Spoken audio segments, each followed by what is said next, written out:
Mary Denniston brings to WGI all those qualities of dedication, leadership, integrity, standards, laughter, direction, and conviction. For more than 3 decades, there has been an exchange of great love and respect between Mary and the countless instructors and performers who have felt her strength, her help, and her conviction as she guided them in so many ways. When Mary McCart married Cal Denniston in 1952, she had no idea that her life would be drawn into a world of marching parades, winter garden competition. It was not necessarily her goal then that over a span of 36 years, she would become mentor, teacher, judge, and safe haven for the countless groups who would come under her guidance and protective wing. It was a matter of course that she joined husband Cal in his pageantry hobby. In those days, parades were a great symbol of the patriotism of the day, and pride and dignity spoke of the commitment and the standard behind each performance. Mary and Cal's Colleens were representative of the spirit of the time.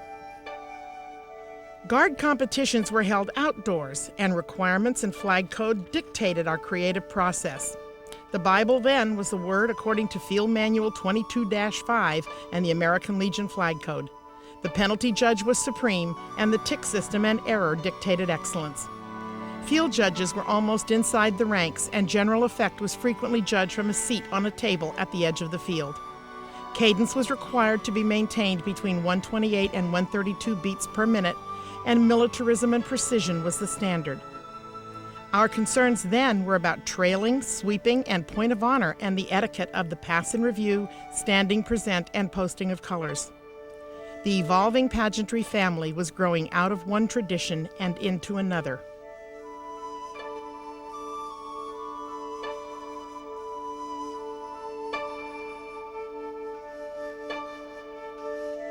The personal side of Mary is reserved for her grandchildren and her daughter. If one wishes to witness great pride in Mary, you need only mention their names. Beverly, Calvin, Diedrich, and Demi identify fully and completely who Mary Denniston is. They, like so many of her extended pageantry family, can testify to how great it is to be loved by Mary. Pageantry is about creating memories, friendships, laughing at the absurd, and an incredible sense of belonging. When one speaks of Mary, it's always with a smile, and words immediately rush to mind that speak of strength, insightfulness, love, and protection. Many say she's tough, and probably that's true. How else does one march through the challenges of our world of pageantry unless they are? One such longtime friend reflects on clips from Mary's memory log. Hi, Mary.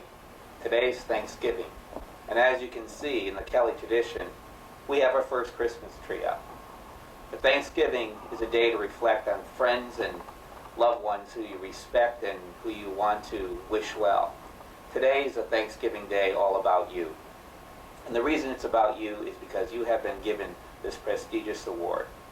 In any event, I've been honored to give this presentation, and this presentation includes my memories of Mary Denniston. And boy, do I have memories of Mary Denniston.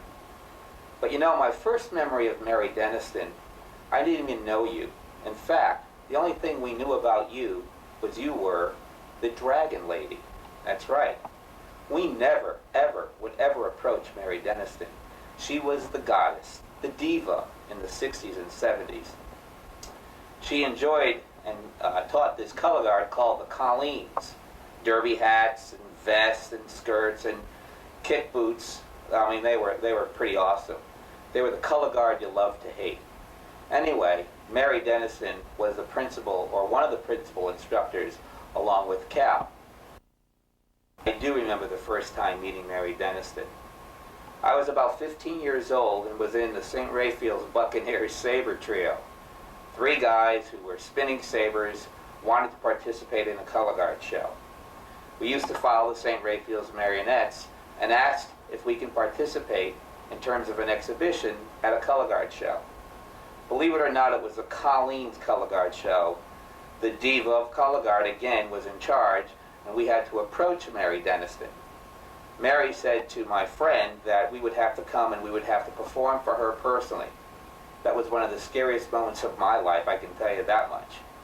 In any event, the Saber Trio performed for Mary Denniston early on in the day. The reason we had to perform, because she had to decide if it was good enough. Certainly she had the right to do that instead of just three guys spinning sabers. She decided that we were okay and that we would go on first. Well, the saber trio was very successful. Mary Denniston came up to us at the end of the color guard show and thanked us very warmly and said that we indeed deserved the first prize trophy over any color guard that ever participated. I knew then that Mary Denniston was a creative and yet gentle and warm person that I never would have known unless meeting her personally. In fact, when I was young and taught the Skylarks around 16, 17 years old, both her and her husband Cal kind of befriended me. In fact, they asked me to judge for Eastern States, I believe, local judging association. I told her I didn't know anything about judging. She said, all you need to know is what you teach your kids and apply it to every other color guard, and all you do is rank them. I said, that's easy, I can do that. I remember the first time they let me judge at Liberty Color Guard Circuit. I'm sure you remember that, Mary. Let's see, who was in it? The Muchachos, boys, the Valley Grenadiers, the Bonnie Scotts, the Mountettes, and the last color guard was the C&W Townsmen. Oh, and let's not forget the Memorial Cadets. These were 6 incredible color guards. It was very difficult to decide who the best color guard was. Mary promised me it would be okay and do the very best I could and pick the right sections. My job was to pick the best saber section, rifles, etc. I remember giving the awards to different color guards. Lo and behold, as the results came in of the winner of the show was the Mountettes, a color guard taught by a gentleman named Hugo Everelli.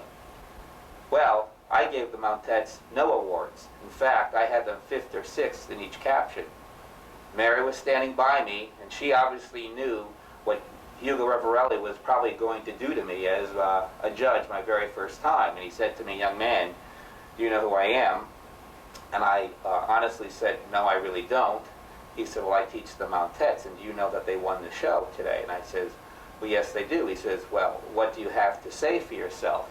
And Mary kind of squeezed my hand a little bit. I said, well, the only thing I have to say for myself is the other judges were wrong. Mary burst into laughter, and she said, you're going to go far in judging. She says, well, I don't know, because Hugo Everelli was not very happy. Remember that, Mary? I remember when you went to Massachusetts and judged up there. I guess you judged up there all the time. They enjoyed your judging. And you called me one day, and the first time you ever saw this color guard, and you said, you've got to see this color guard. You would love them, Mickey. They're the most incredible, creative. It's just the thing that you would like to do.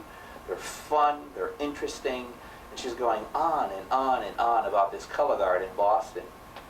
And I said to her, well, what's their name? And she said, they're called St. Anthony's of Revere, which later on was Quasar. And she was just bragging, and she talked about George Zingali, how much I would love him. Of course, who would not love George Zingali? But in any event, I said to Mary, well, how far did you have him in first? She said, oh no, I had him in 4th, but they're great. They're going to be great. I knew then, Mary, that your perception of what is great is not necessarily what you were going to reward at that time, since they probably had some things to accomplish. You certainly did the same thing for the Skylarks. I remember 1982 when we brought the Skylarks to the first NJA show, and we had the honor of dropping 27 times. You were very complimentary and talked about, I think you overdo your equipment work a little bit, and you subtly always told me what had to be done without slam dunking us all the time. That certainly was appreciated. I remember 1983 when we did the space program. You probably gave me the finest tape that the color guard has ever received. You said, this color guard is worth the price of admission of any theater in the world. And I'll never forget that, and I appreciate that. I think a lot of people don't realize how much you have dedicated yourself to the local color guard association, Eastern States and NJA, as well as WGI. I remember when I asked you to be in WGI, and you said, why should I do that? What would be the benefit to my local association? What's the philosophy of WGI? And I thought maybe as a friend you would just kind of jump on the bandwagon, but you were very specific in the direction that you hoped we were going, and obviously signed on. I don't know if as many people know that Mary Denniston from afar looks like a very traditionalist, very down the road, middle of the road judge, but that is absolutely untrue. You do have incredible perception as a judge. You've always given it 100%, and many people that will talk to you, I'm sure tonight, will tell you that. I am just one of them. Mary's always been supportive of WGI from the very first time she has joined. She brought an incredible amount of veteran responsibility to the position. She was a member of the task force. She supported the task force. She supported the philosophy and ongoing responsibilities that we all had. She was always there when you needed her. It wasn't always an easy road, as many of you know, for WGI, since she always supported me, and I love her for that. She always accepted whatever responsibility was given to her, whether it was judging those early shows at 6 a.m. on Saturday morning at WGI or finals on Sunday afternoon. Mary always rose to the occasion. All in all, she is the consummate professional in everything that she does, in every action that she performs, and she is also an incredible, incredible friend. Mary, in closing, we would like to say congratulations. You are absolutely deserving of this award. There's absolutely no doubt about it. Today's your day, and you know if I could be there with you, I would be. Gloria gives you her best, and as the entire Color Guard community watches you receive this award, we love you for what you are and what you do. Congratulations. A career of this magnitude can never be chronicled as fully and as richly as it deserves. Nor can one place a count on the thousands of young people who experience the touch that Mary continues to bring to their lives. After 36 years of giving and working and loving, of sewing and loading up equipment, of pep talks, of designing uniforms, of finally getting rid of parade boots, of dealing with things that are joyful and things that aren't fair, of ushering in new scoring systems and battling politics, one must marvel at the composite of wisdom, knowledge, and understanding that such an individual must possess. When a lifetime is given over to such an ongoing commitment, when an individual is so open to change and growth after all that time, when there is still excitement at the start of each new season, and when discovery remains fresh and new in every new challenge, then we bear witness to the qualities which define the human being, the role model, the laureate, the qualities of Mary Denniston.